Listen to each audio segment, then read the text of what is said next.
ولا تكونوا كالذين تفرقوا واختلفوا من بعد ما جاءهم البينات وأولئك لهم عذاب عظيم.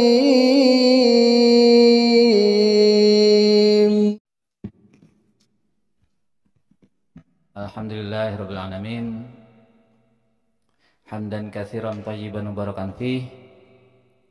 Asyhadu an la ilaha illallah wa asyhadu anna Muhammadan abduhu wa rasuluhu sallallahu alaihi wasallam wa ala alihi washabihi amma ba'd. Saudara muslimin semuanya yang kami hormati,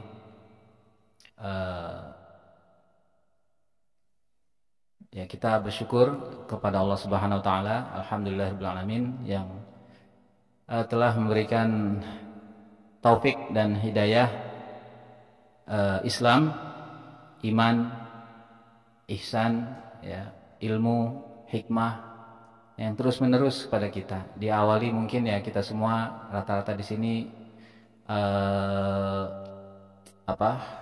berada di kelompok atau golongan yang disebut secara umum itu Islam jamaah. Bahkan saya mendengar tausiah sih, nasihat pemantapannya beliau Bapak Imam kita, siapa namanya sampai lupa saya, Abdul Aziz, ya, Pak Sultan Aulia. Pak Sultan Aulia itu di nasihatnya beberapa bulan yang lalu di Pondok Gede, yang rekamannya biasalah kemana-mana itu, beliau sendiri yang memang bicara. Dulu kita namanya Darul Hadis, terus Islam Jamaah, terus Lemkari, memang Islam Jamaah itu dulu sebagai nama LDI ini dulu namanya Islam Jamaah. Pernah berarti gitu dinamakan Islam Jamaah. Menurut nasihat beberapa bulan yang lalu Pak Sultan Aulia sendiri itu yang bicara. Lah kita awalnya berada di sana. Ya mungkin itu perantara hidayah awalnya lewat tersesat dulu ya, tapi banyak juga hal yang baik yang benar yang sudah benar di sana. Alhamdulillah Allah terus menjaga, terus memberikan taufik hidayah sampai akhirnya semua bisa hijrah. Ada yang diawali dengan hijrahnya ya langsung, ada yang jadi bunglon dulu, kebanyakan mungkin jadi ini dulu ya, di dalam dulu ya, dengan kondisi yang berbagai macam. Itu nikmat yang paling utama tentunya diberikan ilmu, hikmah, hidayah yang benar, manhaj yang benar, yaitu manhaj ma'ana alaihi wa ashabi, yang gitu ya. Dulu dimaknai ma'ana alaihi wa ashabi itu ya balik lagi. Nah, dulu itu ya aku dan sahabat itu ya berbaiat juga, begitu dulu ya. Ma'ana alaihi wasabi disebut juga dalil itu, cuman dimaknainya tuh kan Nabi dan sahabat juga berjamaah berbaiat ya. Balik lagi ke situlah pokoknya, setiap ada makna jamaah, nggak kemana-mana gitu ya. Kita iya aja karena mungkin informasi juga sedikit di luar, di Indonesia ini juga ya yang mengamalkan manhaj salaf mungkin ya masih terhitung, dan belum ada media yang seperti sekarang, sehingga ya kita apa yang ada itulah kita telan gitu ya. Hampir semua rata-rata mungkin begitu. Tapi dengan hidayah Allah semua bisa saja terjadi. Apalagi kalau kita mempertahankan yang namanya, pokoknya prinsip semua itu harus ada ilmunya. Walaupun pertamanya salah dulu, yang penting ada dalilnya. Karena dalam jamaah sendiri, yang dulu saya sebagai pengurus tuh banyak yang pokoknya asal kata imamnya gitu, nggak pakai dalil. Imamnya begini gitu. Iya. Makanya dulu saya di jamaah sendiri pengurus tapi vokalis juga gitu ya. Apa vokalis? Vokal lah ya, sampai Pak Yedera sampai merah gitu mukanya karena mau membantah saya nggak bisa gitu. Asal yang dibantah bukan bab jamaah amir masih ditoleran, kira-kira gitu ya. Kalau sudah bab jamaah amir, sudah infak itu udah nggak ditoleran lagi udah gitu. Kalau masalah dianggapnya furu lainnya, bertengkar lah gitu di musyawarah. Tapi kalau udah masalah jamaah amir ini jangan coba-coba, kira-kira begitu. Intinya kita bersyukur pada Allah ya, alhamdulillahirabbil alamin, atas hidayah yang sampai kepada kita sampai saat ini. Mudah-mudahan Allah mempertahankannya, kita mempertahankannya sampai husnul khotimah, amin. kepada Rasulullah Sallallahu Alaihi Wasallam, ya selalu tentunya kita bersyukur pejuang-pejuang apa namanya hidayah ini sampai nanti hari kiamat. Selanjutnya ya tadi ya apa diminta memperkenalkan. Saya merasa tidak pantas ya di sini karena di sini mungkin saya paling bontot di sini sekarang ini ya, mungkin nantinya ada lagi gitu, ada lagi banyak lagi mudah-mudahan. Amin ya. Jadi saya ini pengikut bapak-bapak di sini nanti ya. Karena perkenalan ya saya perkenalkan, nama saya Bayu Akbar. Nah, kemarin tuh sebetulnya pas ini nggak apa-apa ngambil waktu sedikit nih. Nggak apa-apa ya. Hah? Sambil nunggu. Oh, mantap. Ya mungkin cerita sedikit. Kalau secara panjangnya tadi Pak Agung sudah ceritakan ya. Mulai pemahaman itu betul-betul ada perubahan itu ketika 2018 awal itu ketika maklumatnya 3 ulama kita ya, Pak Syekh Khalil, Syekh Aziz Ridwan dan Syekh Abdul Masud itu ya. Itu kami di pengurus sendiri itu jadi bahasan tengkar itu. Saya sempat tengkar juga sama Pak.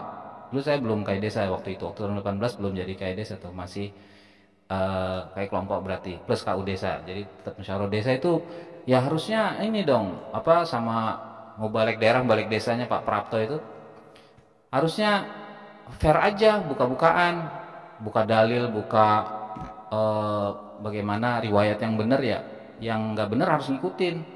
Nah itu saya nggak dengar tuh ada majelis atau apa namanya ya forum seperti itu tuh di sana di pusat.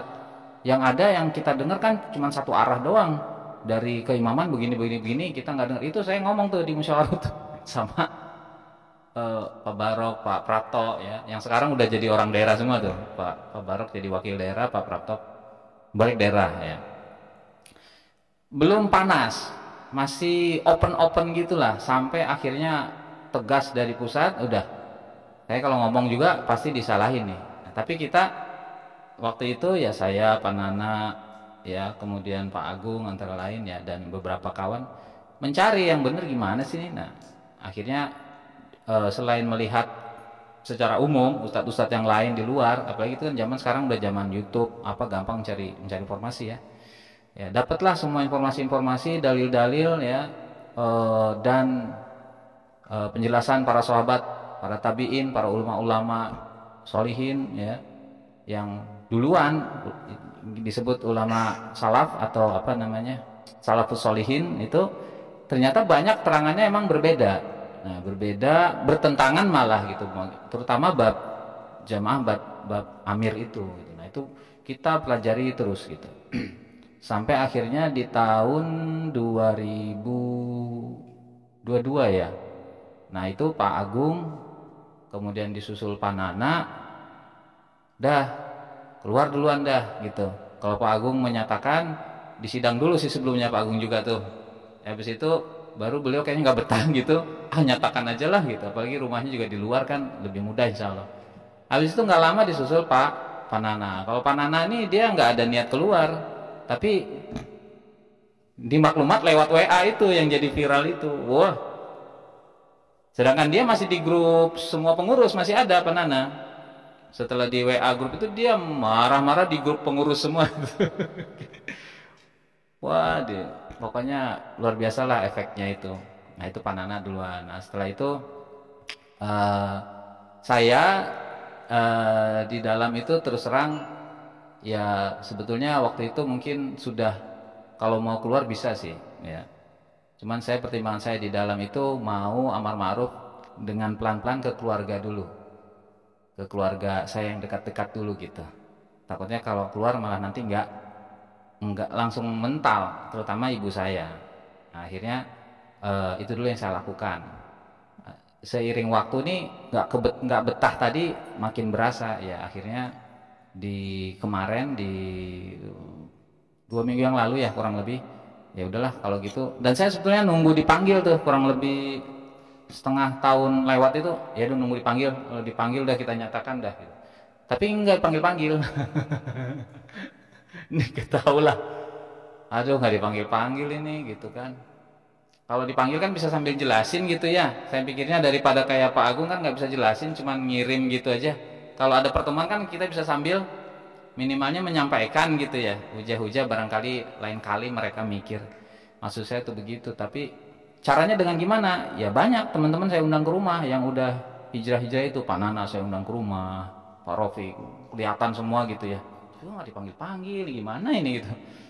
Lah akhirnya kayaknya harus cari momen nih. Nah momennya kebetulan kalau dari kepengurusan saya berhenti di tahun 2022. Jadi KI desa tuh cuma 2 tahun saya. 2020 Januari sampai 2022 Agustus, 2 tahun setengah lah.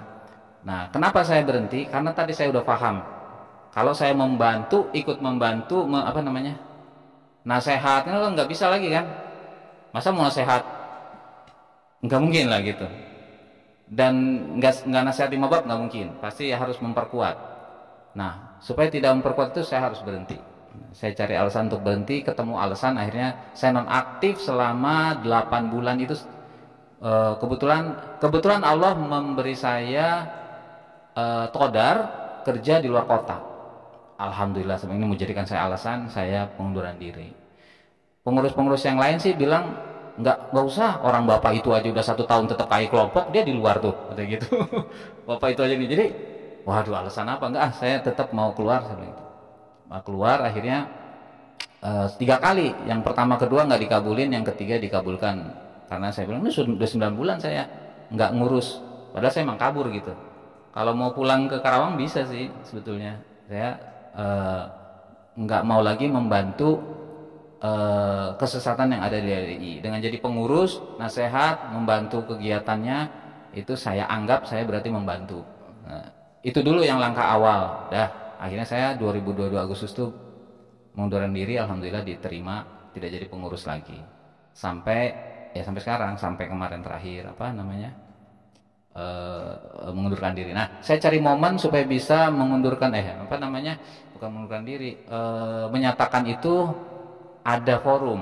Kebetulan di tempat saya itu ada pengurus namanya SAM, sarana air minum, yang dari pemerintah itu loh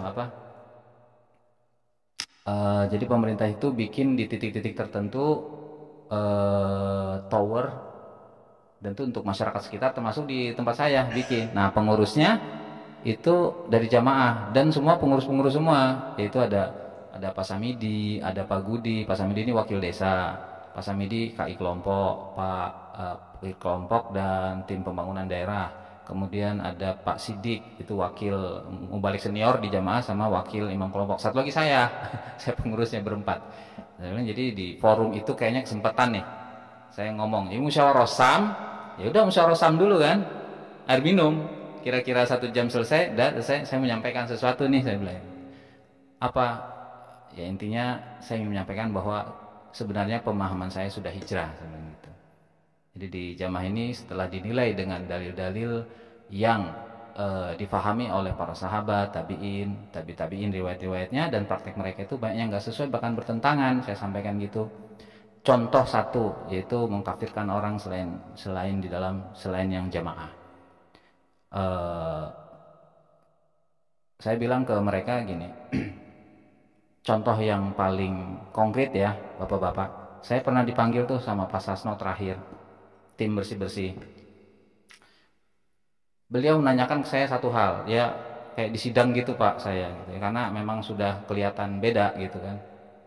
Saya ditanyanya begini langsung loh, Pak Samidi, saya tanya Pak Sasno, Pak Yedera, terus saya pertanyaannya begini, menurut Pak Bayu, Pak Khalil itu sudah murtad apa belum? Itu langsung to the point beliau nanyanya. Lah saya jawabnya gimana? Karena waktu itu masih di ujung kepengurusannya, saya jawab, ya kalau berdasarkan apa yang kita pelajari Pak, berarti sudah murtad dari jamaah. Jadi bukan murtad dari Islam, saya bilang dari jamaah. Dari jamaah gitu. Nah, saya pakai kata dari jamaah ini biar nggak salah gitu kan. Tapi pulang-pulang saya merasa salah juga, tetap dia bilang, mana ini salah apa enggak ini saya ngomong. Jadi bisa minta maaf secara langsung kemarin, alhamdulillah. Tuh pertanyaannya waktu sidang tuh sampai to the point begitu. Jadi memang betul takfirinya itu susah hilang ternyata. Walaupun secara umum ada juga yang jamaah ini takfirnya hilang, syubhat keimaman atau jamaah ini yang masih belum hilang ya. Secara umum mungkin begitu. Apa ya? Kalau mau cerita panjang lebar mungkin jangan habis waktunya nanti. Saya rasa dikit aja nanti ngobrol-ngobrol bisa di bawah ya. Memang kita perlu banyak kajiannya, kita perlu ilmu-ilmu yang selama ini mungkin kita tidak dapatkan di jamaah. Ini waktunya kita mendapatkan ilmu yang lebih luas, lebih benar, lebih lurus dengan pemahaman-pemahaman yang terbuka, ya gitu ya, tidak tertutup, apalagi tidak bisa didiskusikan. Nah, itu udah ciri-ciri orang yang kumpulan atau orang atau golongan sesat seperti itu, ya, sembunyi-sembunyi. Nah, barangkali sedikit aja sharing saya, banyak sebetulnya cerita di balik hari ini ya, mungkin bukan saya doang ya, bapak-bapak juga ceritanya panjang lebar lah gitu, pastinya begitu ya. Jadi forum seperti ini saya rasa diperlukan untuk penguatan hijrah itu sendiri ya, dengan adanya cerita dari masing-masing kita di sharing ngobrol di bawah ini kan bisa mengerti, oh di sana juga begitu, ternyata emang sama-sama aja gitu ya. Baik, itu saja barangkali sedikit yang saya sampaikan. Mudah-mudahan menjadikan manfaat untuk dan barokah untuk kita semua. Dari saya insya Allah cukup sekian ya Pak Agung ya.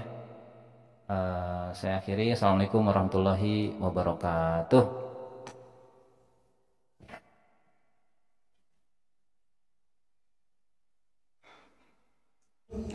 ولا تكونوا كالذين تفرقوا واختلفوا من بعد ما جاءهم البينات وأولئك لهم عذاب عظيم.